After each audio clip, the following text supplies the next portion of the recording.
بسم اللہ الرحمن الرحیم۔ السلام علیکم۔ ڈپٹی وزیر اعظم کی انٹری، نواز شریف نے پنڈی سے اعلان جنگ کر دیا، عمران خان کے باؤنسر نے کام دکھانا شروع کر دیا۔ آنے والے دنوں میں ملک کی سیاسی صورتحال کیا ہوگی؟ کیا نون لیگ اور فوج ایک دفعہ پھر آمنے سامنے ہوں گے یا پھر نہیں؟ اور یہاں پر سب سے اہم بات یہ ہے کہ اسحاق ڈار کو آخر ڈپٹی وزیر اعظم، نائب وزیر اعظم کیوں بنایا گیا ہے؟ کیا نواز شریف نے کمر کس لی ہے؟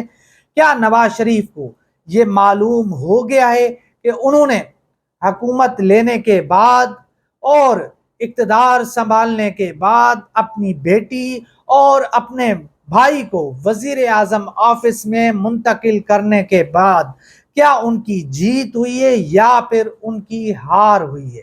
یہاں پر سب سے اہم بات یہ ہے کہ جو عمران خان صاحب ہیں وہ جس طرح کھیل کھیل رہے ہیں، جو ان کا منصوبہ تھا اس نے کام دکھا دیا ہے۔ اور یہاں پر میں آپ کو یہ بتاتا چلوں کہ اسحاق ڈار جس کے نام پر نو تھا، جس کے نام پر کاٹا تھا، ان کو نواز شریف کی خواہش کے اوپر، نواز شریف کی ضد کی وجہ سے شہباز شریف نے ان کو اپنی کابینہ میں شامل کیا تھا۔ ان کو پھر وزیر خزانہ کا عہدہ نہیں سونپا گیا تھا۔ اس وجہ سے نواز شریف شدید نالاں تھے، اور جب نواز شریف کو اس چیز کا علم ہوا کہ ان کو اقتدار تو مل گیا مگر ان کی سیاست خطرے میں پڑ چکی ہے، ان کا ووٹ بینک تباہ و برباد ہو چکا ہے، لاہور ان کے ہاتھوں سے نکل چکا ہے، ان کے کیسز تو معاف ہو گئے، مگر وہیں پر عمران خان صاحب جو اڈیالہ جیل میں بیٹھے ہوئے ہیں، ان کے منصوبے، ان کے جو کھیل ہے وہ اس وقت کام دکھا رہا ہے۔ عمران خان نے جس طرح کچھ دن پہلے شہریار آفریدی کے ذریعے ایک پیغام دلوایا کہ ہم مذاکرات کریں گے تو اس ریلو کٹا حکومت کے بجائے آرمی چیف اور ڈی جی ISI سے کریں گے، اس کا مقصد یہ تھا۔ عمران خان چاہتے تھے کہ فوج کو باور کروایا جائے کہ ہم ان کے دشمن نہیں ہیں، ہم ان کے مخالف نہیں ہیں۔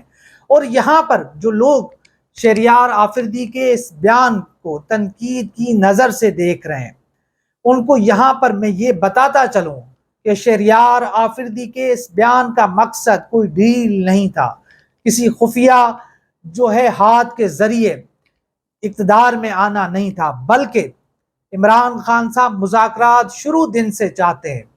عمران خان اور پوری تحریک انصاف یہی چاہتی ہے کہ ان کو جو ان سے چھینا گیا مینڈیٹ ہے وہ دوبارہ دیا جائے، اور عمران خان صاحب اسی کے اوپر کام کر رہے ہیں۔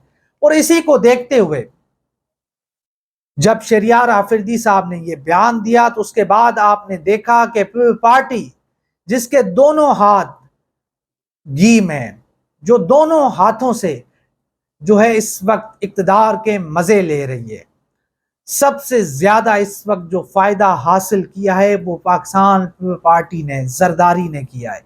زرداری نے پھر اس کے بعد ہم نے دیکھا کہ فیصل کریم کنڈی صاحب کو لانچ کیا گیا، انہوں نے ایک بیان دیا کہ پاکستان تحریک انصاف 9 مئی سے پہلے ایک اور 9 مئی کرنے جا رہی ہے۔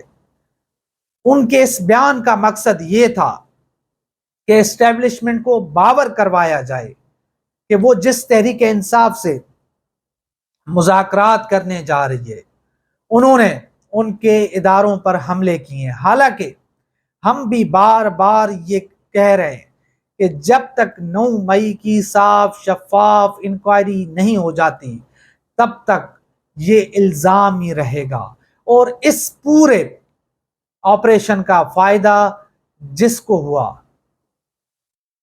یہ اصل ان کے مجرم بھی وہی ہے۔ تو اس وقت نون لیگ اور پارٹی تحریک انصاف کے خلاف پریس کانفرنسز بھی کر رہی ہے، بیانات بھی دے رہی ہے، اور یہاں پر جب شہریار آفریدی نے بیان دیا تو اس کے بعد خواجہ آصف صاحب اور سعد رفیق صاحب کا وہ جو ٹویٹ ہے وہ میں آپ کے سامنے رکھتا ہوں۔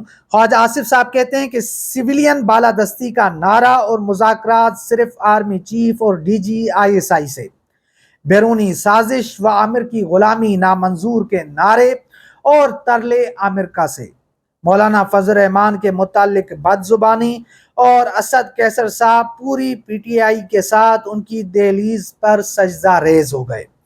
جنرل باجوہ پہ حکومت گرانے کا الزام اور انہی کو تاحیات ایکسٹینشن کی آفر۔ عمران خان کا جھوٹ اور منافقت کا نہ ختم ہونے والا سلسلہ جاری و ساری ہے۔ نیچے والے صاحب کا کیا ڈائلاگ بولتے تھے، جان اللہ کو دینی ہے، جیسے اللہ کو صرف ان حضرت نے جان دینی ہے۔ کوئی شرم و حیا ہوتی تو رانا ثناء اللہ سے معذرت ہی کر لیتا۔ اس کے بعد جو ہے خواجہ سعد رفیق صاحب، انہوں نے کہا کہ آخرکار بلا تھیلے سے باہر، PTI کا بیان سیاسی جماعتوں سے نہیں بات نہیں کرنی، صرف آرمی چیف اور ڈی جی ISI سے بات کرنا چاہتے تھے، اور ہیں ادھر سے جواب نہیں آیا۔ مطلب NRO مل جاتا تو 9 مئی کی ضرورت پڑتی نہ، سول بالادستی کا آزادی کا ڈرامہ رچانا پڑتا۔ ڈٹ کے کھڑا ہے کھوچل، ہمیشہ ایک ہاتھ گریبان پر دوسرا پاؤں پر رکھتا ہے۔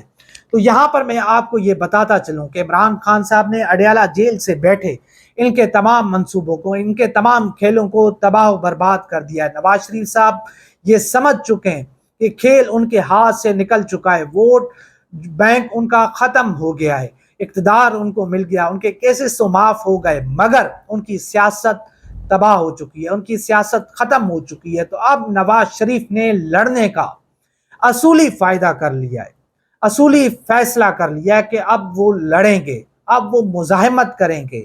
اسی لیے اسحاق ڈار کو نائب وزیر اعظم بنایا گیا ہے۔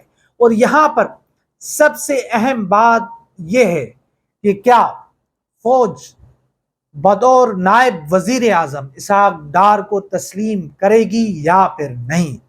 یہاں پر آپ کو کچھ دن پہلے نجم سیٹھی صاحب نے اپنے پروگرام میں دعویٰ کیا تھا کہ اسحاق ڈار صاحب کے اوپر فوج کی طرف سے کاٹا لگ چکا ہے۔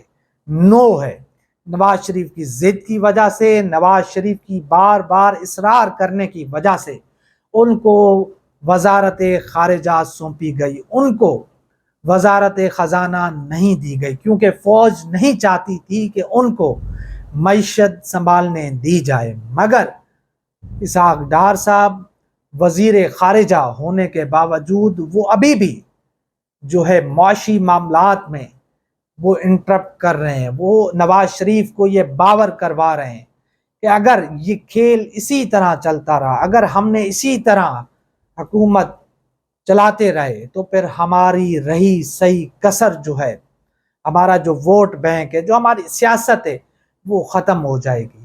اور یہاں پر عمران خان صاحب نے 9 مئی آنے سے پہلے فوج کو یہ باور کروا لیا ہے، فوج کو یہ بتا دیا ہے کہ وہ فوج دشمن نہیں ہے۔ انہوں نے ایک طرح سے اپنے مخالفین کے تمام کھیلوں کو، تمام ارادوں کو، تمام منصوبوں کو ملیا میٹ کر دیا ہے۔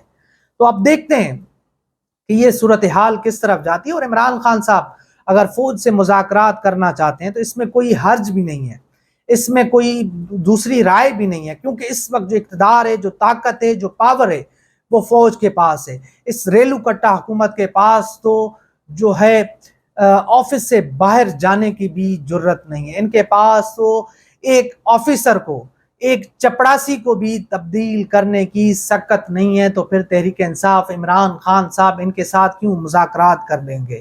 اور مذاکرات کرنے کا یہ مقصد نہیں ہے کہ عمران خان صاحب اپنے نظریے سے، اپنی سوچ سے وہ ہاتھ اٹھا لیں گے، اس پہ سمجھوتا کریں گے، بلکہ عمران خان صاحب بار بار ایک ہی بات کہہ رہے ہیں کہ اگر ہم سے مذاکرات کرنے تو ہمیں اپنا مینڈیٹ دینا ہوگا، پھر رجیم چینج کے کرداروں کو بھی سامنے لانا ہوگا۔